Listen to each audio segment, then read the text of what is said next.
അസ്സലാമു അലൈക്കും വറഹ്മത്തുള്ളാഹി തആല വബറകാതുഹു. ബിസ്മില്ലാഹിർ റഹ്മാനിർ റഹീം. നമ്മൾ കഴിഞ്ഞ ക്ലാസ്സിന് ചർച്ച ചെയ്തത്, പറഞ്ഞത്, നിങ്ങൾ മനസ്സിലാക്കിയത് ഓരോ നിസ്കാരത്തിൻ്റെയും വക്തുകളെയാണ്. നല്ല രൂപത്തിൽ നിങ്ങൾ പഠിച്ചിട്ടുണ്ടാവും. മലയാളത്തിലും അറബിയിലും നിങ്ങൾ മനസ്സിലാക്കിയിട്ടുണ്ടാവും. അർത്ഥങ്ങളൊക്കെ നിങ്ങൾ ചിന്തിച്ച് പഠിച്ചിട്ടുണ്ടാവും എന്ന് വിചാരിക്കാൻ. സംശയങ്ങളൊക്കെ ചോദിക്കാൻ പറഞ്ഞിരുന്നു. നിങ്ങൾക്ക് എല്ലാവർക്കും നല്ല രൂപത്തിൽ തിരിഞ്ഞിട്ടുണ്ടാവും എന്ന് വിചാരിക്കാൻ. ആരും സംശയങ്ങളൊന്നും ചോദിച്ചത് കണ്ടില്ല.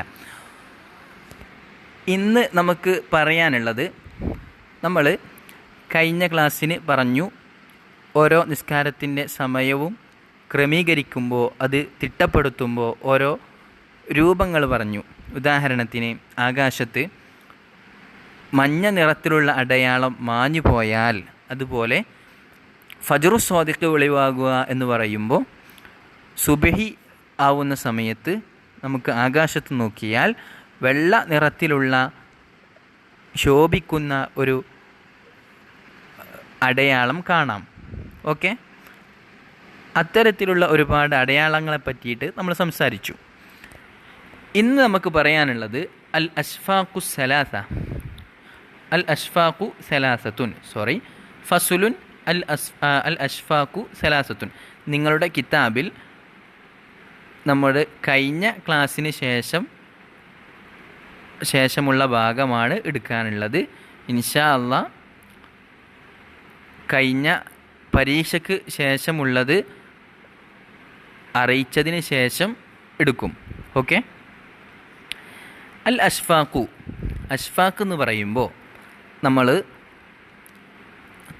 ആകാശത്ത് കാണുന്ന ഓരോ പാടുകൾ, ഓക്കെ, അത് സലാസത്തുൻ, അത് മൂന്നെണ്ണാണ്. 3 തരത്തിലുള്ള പാടുകളാണ്, അടയാളങ്ങളാണ്. നമ്മൾ ഈ സമയവുമായി, നിസ്കാരത്തിൻ്റെ സമയവുമായി ബന്ധപ്പെട്ട് പഠിക്കുമ്പോൾ നമുക്ക് കാണാൻ സാധിക്കുക. ഓക്കെ, അപ്പോൾ നിങ്ങൾക്ക് സ്ക്രീനിൽ കാണാം, നിങ്ങൾ കിതാബിൽ നോക്കിയാൽ കിതാബിൽ കാണാം അഹ്മർ, അസ്ഫർ, അബിയൽ, 3 കളറുകളാണ് സൂചിപ്പിക്കുന്നത്. നിങ്ങൾ മദ്രസിൽ പഠിച്ചിട്ടുണ്ടാവും. അഹ്മർ എന്ന് പറയുമ്പോൾ ചുവപ്പാണ്, അത് ചുവപ്പ് കളറിലാണ് കൊടുത്തിട്ടുള്ളത്. അതുപോലെ അസ്ഫർ എന്ന് പറയുമ്പോൾ മഞ്ഞയാണ്, അത് മഞ്ഞ കളറിലാണ് കൊടുത്തിട്ടുള്ളത്. അബിയൽ എന്ന് പറയുമ്പോൾ വെള്ളയാണ്, അത് വെള്ളയോട് സാമ്യമായിട്ടുള്ള ഒരു രൂപത്തിലും കൊടുത്തിട്ടുണ്ട്. ഓക്കെ, 3 അടയാളങ്ങളാണ് പറയാനുള്ളത്. ഒന്ന് അഹ്മർ, ചുവപ്പ് അടയാളം നമുക്ക് ആകാശത്ത് കാണാം. അതുപോലെ അസ്ഫർ, മഞ്ഞ അടയാളവും നമുക്ക് കാണാം. അതുപോലെ അബിയൽ, വെള്ള അടയാളവും നമുക്ക് കാണാം. ഓക്കെ, ഈ 3 അടയാളങ്ങളും വ്യത്യസ്തമായിട്ടുള്ള നിസ്കാരങ്ങളുടെ സമയം നിർണ്ണയിക്കുന്നതിലാണ് നമുക്ക് കാണാൻ സാധിക്കുക. അൽ അഹ്മർ, ചുവപ്പ് നിറം കാണുന്നത് ഏത് സമയത്താണ്? മഗ്രിബിൻ്റെ സമയത്താണ് അത് കാണുക. ഓക്കെ, അഥവാ അൽ അഹ്മർ കാണുന്നത് മഗ്രിബിൻ്റെ സമയത്താണ്. വൽ അസ്ഫറു വൽ അബിയലു, വെള്ളയും അതുപോലെ മഞ്ഞയും കാണുന്നത് ഇഷാഇൻ്റെ സമയമായി എന്ന് മനസ്സിലാക്കാൻ വേണ്ടിയിട്ടാണ്. അഥവാ മഗ്രിബിൻ്റെ സമയം നാം പറഞ്ഞു, സൂര്യൻ അസ്തമിച്ചാൽ അത് ആരംഭിക്കുന്നു. അസ്തമിച്ചതിന് ശേഷം നമുക്ക് കാണുന്ന അഷ്ഫഖുൽ അഹ്മർ എന്ന് പറഞ്ഞിരുന്നു. ഓക്കെ, ചുവന്ന നിറത്തിലുള്ള ആ ഒരു പാളികൾ, ആ അടയാളങ്ങൾ മായുന്നത് വരെയാണ്. അപ്പോൾ ചുവന്ന നിറത്തിലുള്ള ഷഫഖാണ് മഗ്രിബിൻ്റെ സമയത്ത് നമുക്ക് കാണാൻ സാധിക്കുകയാണ്. ഓക്കെ, അതുപോലെ വെള്ള നിറത്തിലുള്ള, മഞ്ഞ നിറത്തിലുള്ള അടയാളം, ഷഫഖുൽ അഹ്മർ മായിഞ്ഞ ആ ഒരു സമയം കഴിഞ്ഞാൽ ഒരു മഞ്ഞ നിറത്തിൽ, ചെറിയ ലഘുവായ മഞ്ഞ നിറത്തിൽ നമുക്ക് ആകാശത്ത് ഇങ്ങനെ കാണാൻ സാധിക്കും. അത് ഇശാഇൻ്റെ സമയമായി എന്ന് അറിയിക്കാനാണ്. അതുപോലെ വെള്ള നിറത്തിലും നമുക്ക് കാണാൻ സാധിക്കും. ഓക്കെ, ഇനി അപ്പോൾ നിങ്ങൾ മനസ്സിലാക്കി 3 തരത്തിലാണ് ഷഫഖുകൾ ഉള്ളത്. 3 തരത്തിലുള്ള അടയാളങ്ങളാണ്, 3 കളറുകളിലുള്ള അടയാളങ്ങളാണുള്ളത്. ഒന്ന് അഹ്മർ, ചുവപ്പ്, അത് മഗ്രിബിൻ്റെ സമയത്താണ്. അതുപോലെ അസ്ഫർ, മഞ്ഞ കളറ്. പിന്നെ അബിയൽ, വെള്ള കളറ്. ഓക്കെ, അത് രണ്ടും ഇഷാഇൻ്റെ സമയത്തുമാണ് കാണുക. പിന്നെ മുസന്നിഫ് റഹിമഹുല്ല പറയുന്നത് വയുന്തബു സുന്നത്താകും. ഓക്കെ, നദ്ബ് എന്ന് പറയുമ്പോൾ സുന്നത്ത് എന്നാണ് അർത്ഥം. വയുന്തബു സുന്നത്താവും.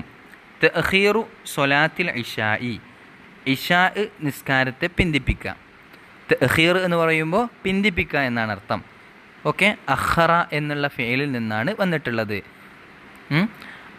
തഅഖീർ പിന്തിപ്പിക്കൽ സുന്നത്താവും. സ്വലാത്തുൽ ഇഷാഇ, ഇഷാ നിസ്കാരത്തെ പിന്തിപ്പിക്കൽ സുന്നത്താണ്. ഇല അയ്യഗീബ അഷ്ഫഖുൽ അഹ്മർ വൽ അബിയദ്, നാം പറഞ്ഞു ഷഫഖുൽ അഹ്മർ അതുപോലെ അബിയദ്, ഷഫഖുൽ അബിയദ് മായുന്നത് വരെ നമ്മൾ എന്ത് ചെയ്യണം? ഇഷാ നിസ്കാരത്തെ പിന്തിപ്പിക്കണം.